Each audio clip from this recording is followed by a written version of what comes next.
Hey, what's up guys? Today we're going to be checking out the Roccat Kone Pro Air wireless gaming mouse. So this mouse actually comes in two versions, and we have the Pro Air here, which is the wireless version, and then it also comes in just the regular Pro version, which is the wired version.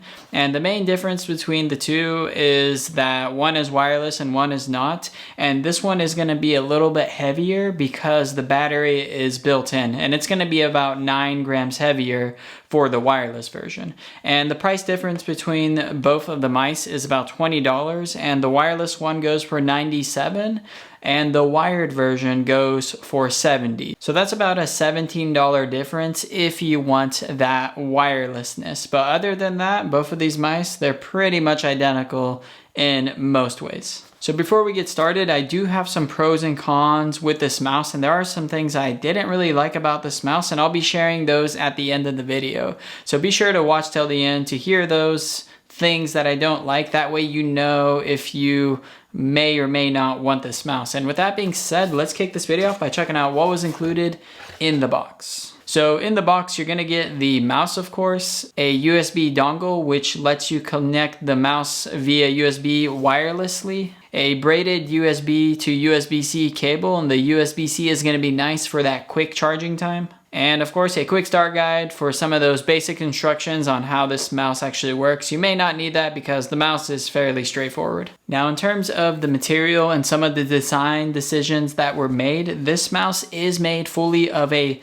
matte finish plastic material, and it is going to be see-through in some parts of the mouse, more specifically the buttons. And when the RGB lights are actually turned on, you can actually see these hexagon lights that turn on, which I think adds for a really nice, cool, clean gaming vibe. Nothing too aggressive, but subtle and clean looking. Big fan of that. The sides of the mice are also made of a plastic material, but these don't have like a matte finish. It's not like that grainy feel, but instead these have like a wavy pattern with just a bunch of lines. And then on the side you also have two side buttons, and by default what they're gonna do is allow for you to go back and forth, and these buttons can be further customized in the software. And if we look on the top of the mouse, we do have the scroll wheel, and the scroll wheel is quite unique when comparing it to other mice. This scroll wheel is made fully of aluminum, and it has like a spoke system similar to how a bicycle looks. It has 3 spokes that hold the wheel together, and it's hollow minus the spokes, and that hollowness is going to help shave off some of the weight so the mouse isn't too heavy and you feel like you're lugging a brick around on your desk. So in terms of the comfort of the mouse, I found that it was fairly ergonomic. My hand fits right in the palm grip mode, and palm grip is when your hand just kind of floats onto it and attaches and molds itself to the mouse, which felt really nice. Now there is a different type of grip style, which is the palm grip, which is where your hand doesn't flow on the mouse, but instead it kind of just goes on top like a claw. And a lot of people don't use this claw grip style, but there is quite a bit of people who do, which doesn't make sense, but it's more specifically like there's competitive gamers that really like to grab their mouse like this, and I guess it adds more control. With that grip, I found that it wasn't super comfortable, mainly because there are no grips on the sides of the mouse, and I felt like if I do like an aggressive movement, it felt like the mouse is like, you know, kind of is trying to escape my hand. But with the palm grip, you shouldn't really have an issue with any slippage. So, you know, I'd say for most users, this mouse is going to be perfectly fine in terms of comfort and how grippy this thing feels. And then the mouse does weigh at 77 grams for the wireless version, and the wired version is 66 grams. So that's going to be a 9 gram difference between both of the mice. And like I said earlier, the weight of this mouse feels just right. It doesn't feel like it's too heavy, like you're lugging a brick around on your desk, and it doesn't feel too light where it's like cheap and it feels like, you know, you're gonna drop it and it breaks. And I've reviewed some mice in the past that are super lightweight, and they're cool and all, but I don't know, I don't like the super ultra lightweight mice personally. This one feels just right. Now, in terms of how the clicking experience feels with this mouse, more specifically the 2 front buttons, these things are going to be pretty unique because they have these mechanical switches in here called the Titan optical switches. They're not mechanical, but they do have this tactile feeling where you click. It feels more unique and more like I don't know, refined than like a regular mouse that doesn't have them. The regular mice, they feel like a little gooey when you click, like a little sticky, but this one feels like you're pressing into a spring and then it like locks in and then comes out. So I'm definitely a fan of the clicking system here, and I think a lot of mice should start embedding the system into their mice, but of course a feature like that I'm sure will make the price run up. With that being said, the clicking experience is nice, and another thing to note about the clicking experience is that when you click on the front of the mouse, it feels like it's easy to click, but as you go higher, it gets a little harder to register the click. Not too hard, but if it's someone like a child or someone with small hands using this mouse where your fingers only go about halfway up, I feel like it's going to be difficult for people with smaller hands to use this mouse. So keep that in mind if you are that person or you do have children that are using this mouse. You might be better off just purchasing like a mini mouse for that person. And with that being said, here's what the actual Titan optical switches sound like. And we're going to get up to the mic here, and here's what it sounds like.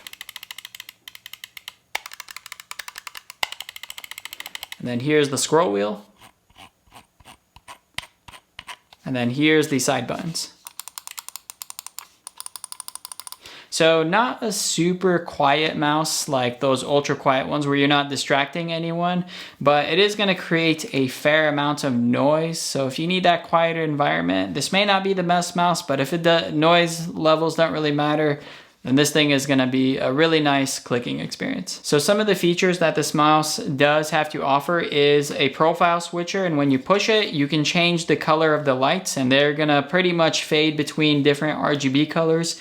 I did notice that there are no solid colors that the mouse glows in by default, even with the profile switcher. So if you want like just a simple color, like I just want it to glow red or blue or off, then you're gonna have to install the Roccat software and change it in there. And with the software, you can also customize what the scroll wheel does, the clickers, as well as the side buttons. And then under the profile switcher button, you're gonna have a toggle switch that allows you to switch between the two wireless connections. So the connections you have are Bluetooth and the wireless USB dongle mode. And this one's going to be a faster response time using the dongle.